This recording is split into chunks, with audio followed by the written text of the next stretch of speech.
Hey everyone! Hola a todos! This is Jahaira. And this is Stephanie, and welcome to Cuento Crimen podcast. Y aquí on the Cuento Crimen podcast, we are a true crime podcast and we bring a new case every Wednesday. Cada miércoles. And these are cases that don't get much media attention, so chances are you haven't heard of some of these cases. And we cover these cases in Spanglish. Así que agarra a tu abuelita, tu abuelito, tu mamá, tu papá, a quien tú gustes, and come join us every Wednesday for a new true crime case.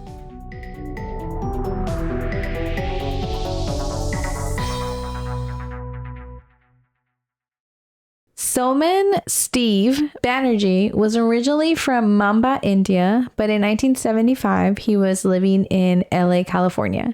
And just so you know, he kind of went more by his nickname Steve. So that's what we will refer to him as. Mm-hmm. And we didn't get to read too much on him, pero parece ser que él era muy ambicioso. He was a businessman. Le gustaba el dinero. He was just kind of going after it, you know?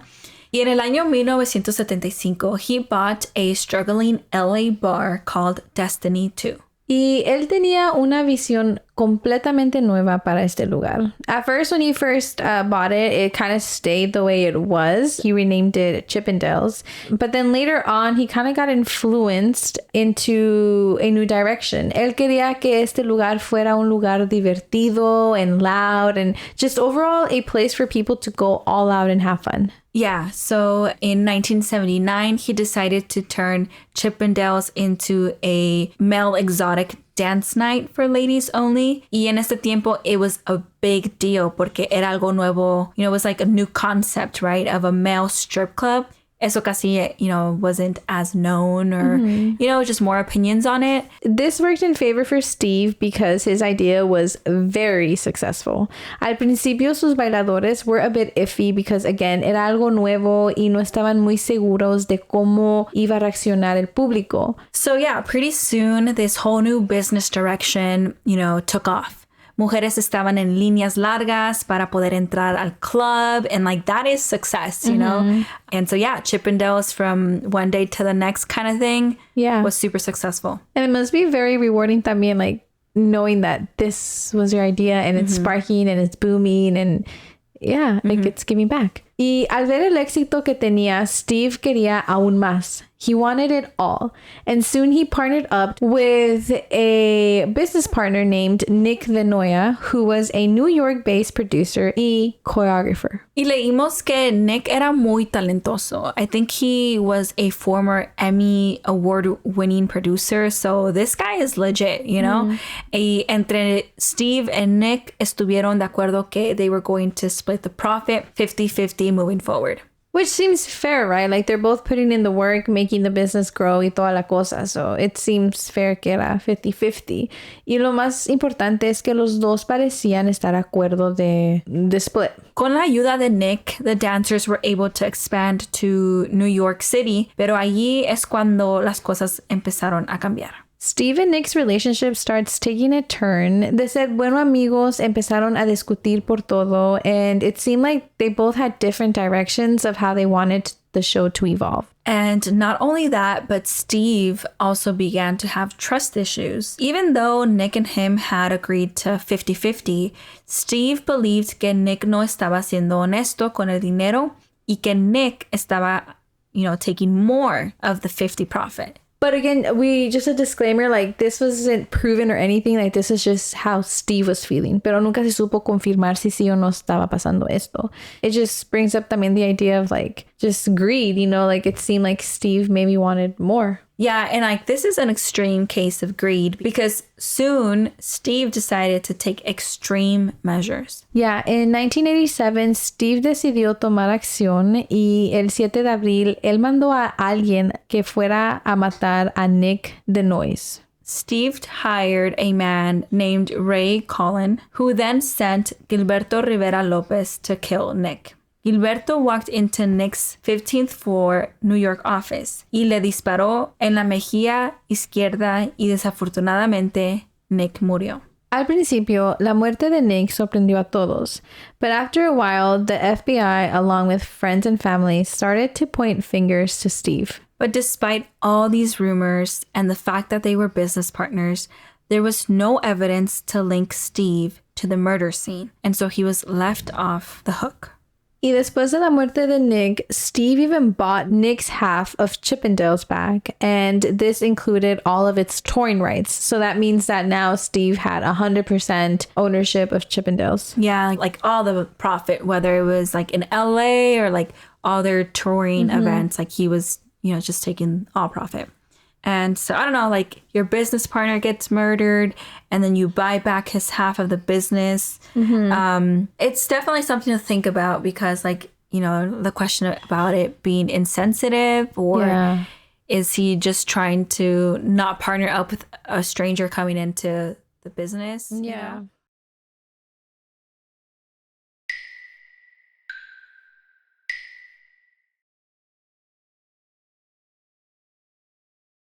But either way, like these are just assumptions that people had at this time because for a while investigators no tenían nada contra Steve, and it wasn't until a few years later that they really get an interesting phone call. En el año 1991, Steve contrató otra vez a Ray, y esta vez his target were a few of his ex-employees. These men used to work for Chippendales, and they had now moved on to a new club, which kind of became like the rival club, and it was called Adonis. And Steve did not like that because, that was his competition. Steve wanted just all the attention for Chippendales. And Steve was determined to keep that reputation and his success, and he was willing to kill again for it. So yeah, the plan now was for Ray to hire a hitman for Steve and kill these men. And Ray ended up hiring a man who was known by the name Strawberry to get the job done. And so Strawberry was the one who was gonna fly out to kill these ex-Chippendale dancers. Because again, Steve was kind of more like, si no trabajan para mí, que no trabajen para nadie más, right? And because like they kind of knew the hints, they kind of knew how it was. The tricks of the business. Yeah, exactly. Pero al último momento, this individual, Strawberry, got cold feet y se arrepintió. And he ended up calling the FBI and telling them about the plan. And so naturally, immediately, the FBI reached out to the individuals, had a target on their back. And they did this so that they, could protect them, so they can watch out after themselves, Yeah, that's scary for someone to come tell you, like, oh, someone's plotting on you. Yes. And so, they did that and, they're also working on the case. It's not like they just call them and, that's it, yeah. You're off to your own luck kind of thing. But they were just taking the appropriate measures at the appropriate time type of thing. And so one of these ex-dancers se llamaba Scott Garriola, quien trabajaba con Steve, right? Y él dice que cuando el FBI le dijo que alguien lo quería matar, that his mind automatically thought of Steve. Dang. So that I feel like that kind of says something about the type of person that you are. The fact that, your family and people around you feel like you could be capable of plotting someone's murder. I feel like it says a lot about him. The FBI began the investigation. And so la primera persona con quien ellos fueron a hablar fue con Ray Cullen, because esta persona fue la persona que contrató a Strawberry. And when they first get to Ray, he is not talking. And naturally, he's the one that's, got arrested until further notice. And it wasn't until 7 months of being in jail that he finally spoke up y les dijo que él trabajaba para Steve. And so he confessed to everything. But now the FBI needed evidence to hold Steve accountable. And so they began working with Ray in hopes of getting a confession out of Steve. Los investigadores mandaron a Ray con una grabadora to meet up with Steve. Their plan was super simple, right? Like Ray would have a tape recorder taped to him under his shirt or under his clothes. And, they would kind of just talk about what the plan was and like if he remembered how they plotted that. And Steve would confess and bada bing, bada boom, you get what you need, right? But Steve was a smart man and he was a very hard nut to crack. Like he was not budging whatsoever. And I think there was even a point in time where he asked Ray to take off his clothes to make sure that he wasn't being recorded. He's a smart man. Because he knows. Yeah. He might have felt like the vibe was off, right? Yeah. So yeah, it wasn't until the FBI switched up the game plan y le dijeron a Ray que tenía que convencer a Steve que lo estaba buscando y que technically he was a fugitive. Y así fue que pudieron obtener una confesión. And the confession that Steve gave was a very vague one, right? Like he just agreed, like, yeah, he was the one who killed Nick. But that was the one that investigators needed. And that was enough to take as a confession. Y de esta manera pudieron arrestarlo. Steve was arrested on September 1993. He was charged with hiring a hitman to kill the former dancers along with the murder of Nick Thenoya, and for violating the Federal Racketeer Influence and Corrupt Organizations Act through murder, murder for hire, solicitation to commit murder, and arson. And he was facing 26 years in prison, pero el 23 de octubre del 1994, the night before his trial was going to start, there was a shocking twist to this case. Steve fue encontrado muerto in su jail cell, and he took his own life, and apparently before that he had made a comment saying that he'd prefer to be dead than to go to prison. So he never got to make it to trial. He was never charged with anything, which is really sad. And I feel like, I don't know, it shows that maybe he was guilty if he felt the need to do that. He, as for Ray and the men who actually shot Nick in the face, they were already serving time. Obviously, Ray was serving time when Strawberry le dio su nombre a los investigadores, and then the other person was already arrested for another case, and then it just added on to his sentence.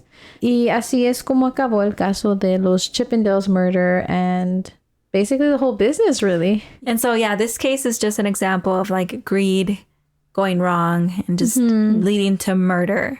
And how, like, so you had something so good, and then no más por querer más, you completely ruined the whole thing. So, yeah. Yeah. So this case is a little bit different, but we did want to come on here. Yeah, it was requested, and we did want to share with you all. Yeah, we hope you enjoyed this case. It was kind of like a little break from our normal cases, right? Just... yeah, the murders of Chippendales. So yeah, como dijo Steph, hope you enjoy. Again, feel free to send us requests, and also feel free to give us a review if you have time and if you found it in your hearts. Yes. Yeah, and next week we will be back with another case. Thank you so much for listening, and we'll see y'all next week.